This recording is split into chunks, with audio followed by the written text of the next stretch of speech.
Good evening, ladies and gentlemen. It's your host Derpy here, and today we're on a match at Sunset Coast, a Tier 9 match in my Caernarvon.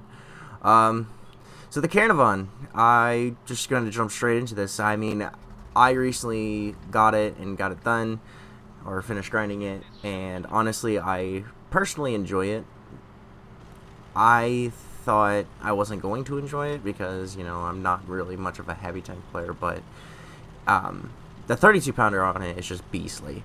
I mean, having a 6 to 7 second reload on doing about 300 damage on a high roll, it's very forgiving, and honestly, I want to see more of the 32 pounder. But then again, time will tell, other cannons that I might enjoy. One of the weird things I've always wanted to say is, why don't we have another Centurion with, the 32 pounder on it? Because, the Centurion is a good tank, right? And we always had 20 pounders, and the highest caliber cannon that you can get on the Centurion or on a Centurion hull is a 105. You can get the L7.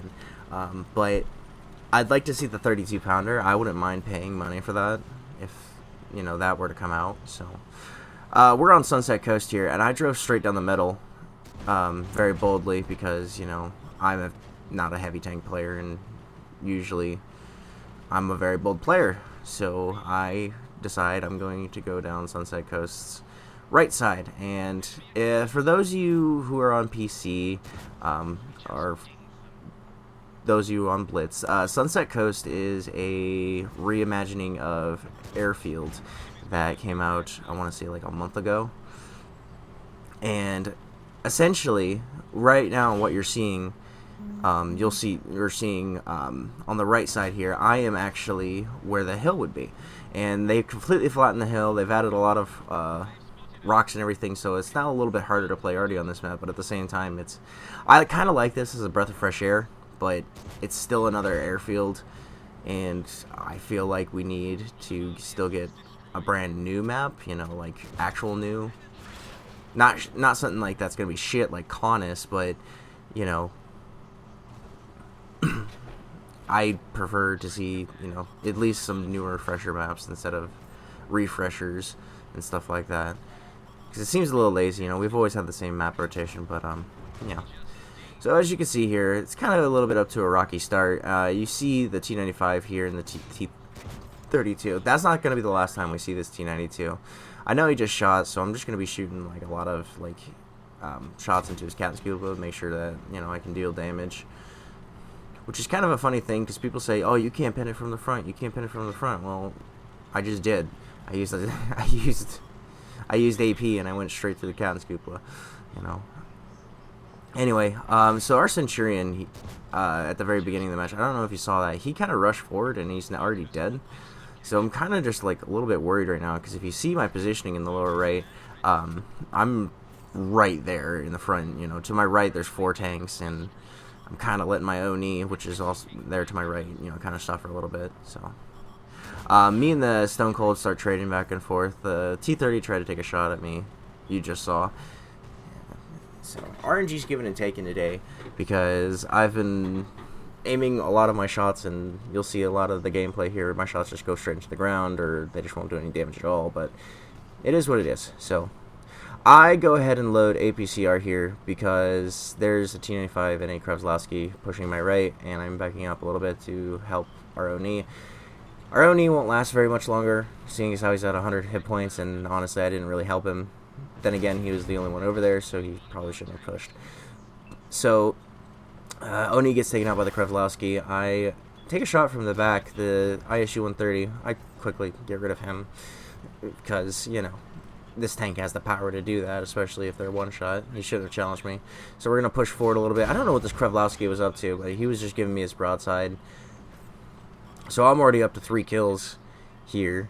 And looking to my left, I'm kind of locking onto the Stone Cold, and I get the shot on the Stone Cold.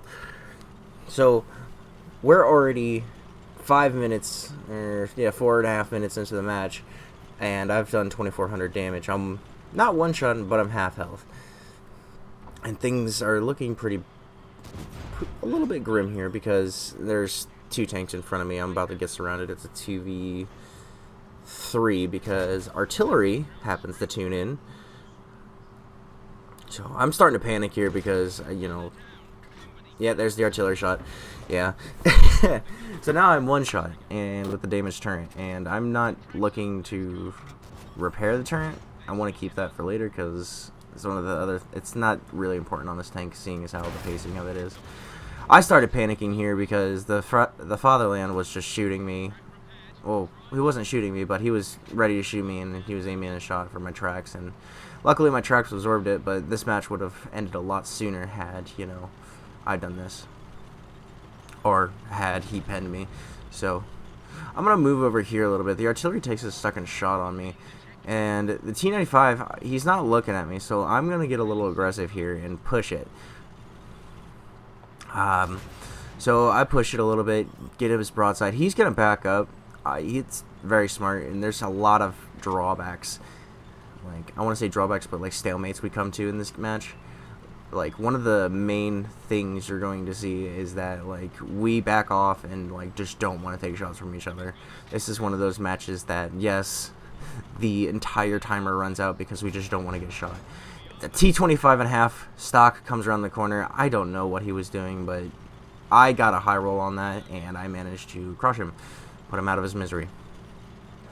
So, moving forward, I figured that either A, the T-95 should be turning around heading towards me, or B, I should get the artillery in. I decided on the artillery ultimately because it's been a nuisance to me, and I actually have a bone to pick because he did hit me for 700. I spot him here, and he kind of just dives downwards, and I don't see him really for the rest of the match, unfortunately. Well, I don't see him for the rest of the match, I say that, but I do see him later back on, and I eventually do get the kill on him. So, but right now I'm already at the top gun. The T-25.5 actually helped me with that, you know. So, the artillery, he rushed center instead of going field, like it should. So I went up get the one shot on him, and he's going to push our tank destroyer here. Our tank destroyer, he's a striker. He's gonna like panic a little bit about this, especially because he's got the big old. Is that a 180? I don't know. I know it's a howitzer. He had the howitzer on the artillery piece. So anyway, I was spotted there for a second, so I start panicking here a little bit. I'm trying to squeeze past these tanks. I'm like, oh no, oh god, the T-95 is coming. No, I don't want to meet God. Anyway, but so I managed to get out of here. I'm panicking a little bit because I think he's chasing us. So, thinking that he's chasing us, I'm gonna go drive back here a little bit. And this match is just basically one big match of just like hunt the hunter, or what is it, see who dies first. So right now I'm driving a little bit more towards their spawn. It's a good thing it is team destruction too, because if had there been like a flag or anything involved, this match would have gone drastically differently, because all we'd have to do is either cap or, you know, defend the cap. So right here, what you're gonna see is some top tier heavy tank gameplay. I'm going to sit in their spawn and wait for the T-95 to come to me. So I'm going to sit very, very, very still. Moments later.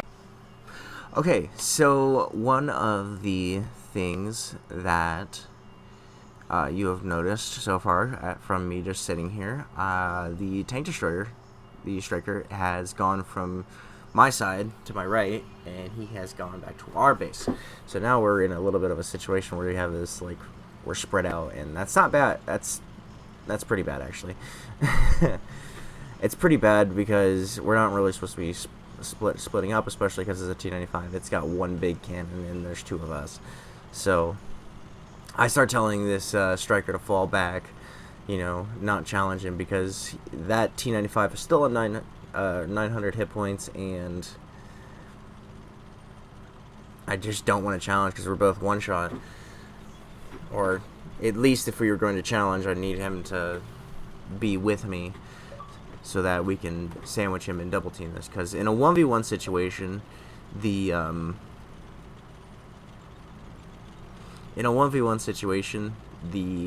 T95 can dominate people, right? But when there's, you know, a couple more people involved, then it becomes a little bit more difficult. So you just saw I just got 2 Xbox messages. That was the enemy artillery on their team that I killed. He ended up sending me a message telling me where the T95 was, which he he thought, you know, to help me out, and I honestly appreciate him as an RE, so shout out to him. But already, you know, giving away the position of his T95 is not the best of moves, but I can understand where he's coming from, because he wants the match to be over, he wants his artillery back, he might be just worth finishing the grind and everything like that. So I tell our striker to halt here, and I'm just not in the mood to challenge, because he's got to eventually come to us. There's only a minute 30 left on the clock here, and if he doesn't challenge us, then he loses the game, right? But if he does challenge us, then he's got to have to deal with being an aggro T95, and being aggro, like anything that has to, like any kind of tank destroyer with a limited turret, is not good for challenging people. One of the things I always say, like, about the limited turret tanks is that, like, if you're facing one way, you're best off just playing a more defensive role versus a very offensive role. But instead of going on the offense, you should always remain on the defense with those tanks so you don't have to turn, so that you're already pre-aimed and everything like that. It mostly goes for Artie, but T95 is one of those exceptions, because you have to turn the entire tank pretty much to get the gun on me, you know, and that's why you have to kind of be able to maneuver, you have to be able to be ready for anything. So I go ahead and ping good game here, because, like, he doesn't look to be challenging, and the fact that we haven't seen him for the past 40 seconds means that the T95 is just not going to challenge. So I'm just going to kind of lean back a little bit here, and then I will push a little bit to see where he was, you know. And this one thing scared me right here. I came around the corner and he was not there. I thought he'd be a little bit more, you know, there. I thought I was gonna go up the hill and I was gonna be immediately spotted, but I wasn't. So